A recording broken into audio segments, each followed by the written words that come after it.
So, as I sat and thought about how to approach this topic of gods and spirits, the first thing I realized is that I don't need to be giving you a lecture about the nature of God. That's not what we're doing.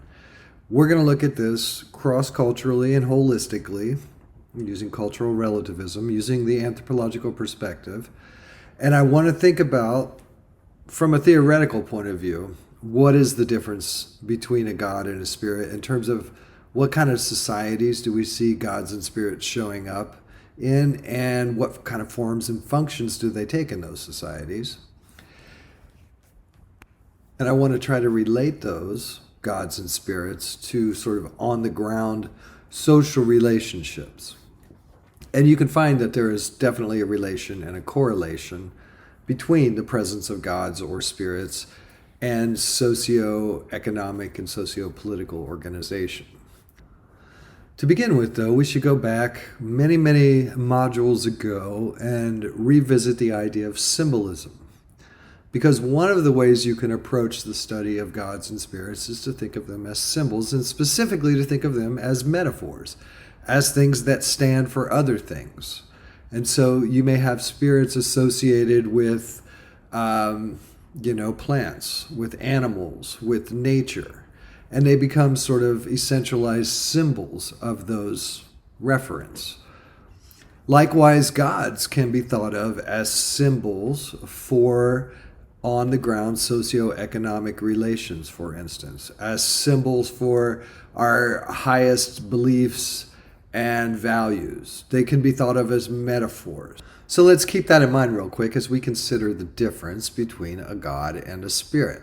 Now, before we get to that exact distinction, let's think about the idea, speaking of on the ground socio-political organization, of egalitarianism versus a stratified society. So you'll remember from our earlier discussions, and also hopefully from your classes that you've taken in cultural anthropology leading up to this, that an egalitarian society is one where power is spread around the society. Nobody has power just by virtue of taking on a position. So you don't have a leader who has authority over people. People lead through influence and experience in an egalitarian society. And as a result, you end up with a lot of reciprocity, where nobody has more, or few people have more control over resources than other people. You will find in many tribal societies, there'll be gender stratification where men maybe have more access to resources than women. But for the most part, you see amongst the men themselves egalitarian relationships. Stratified societies, on the other hand, are ones where there are smaller groups of people, where the power is centralized into those smaller groups of people, and that they have more access to resources, wealth, power, and prestige than the average Joe.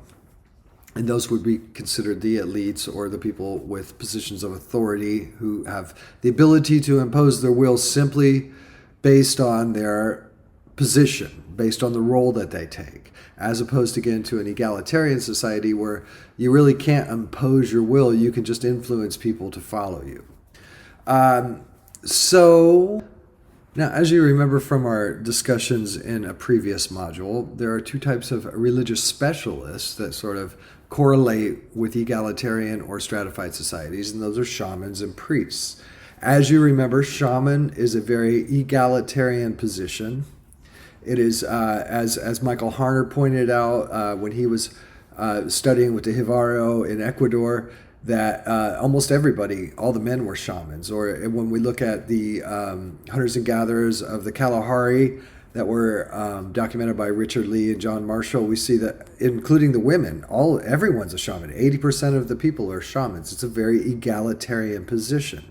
Whereas we saw the priesthood is a more stratified position. You have fewer people that have that access to the, I guess in this case, the resources and power come from the supernatural realm. But those people, they take on a position of authority where they can interact between the people and the gods through ritual And that is, again, that is a stratified position. Not everybody gets to be a priest. The way you get to be a priest is you enter into a priesthood either through invitation or through perhaps ordeal or some sort of rite of passage. The way you become a shaman is the spirits tell you you should be a shaman. And who knows if the spirits told you you should be a shaman? Only you and the spirits. So it becomes a very egalitarian position that anybody can fulfill. Whereas the priesthood is a more stratified position that fewer people have access to, and thus fewer people have access to the other worldly powers that are out there.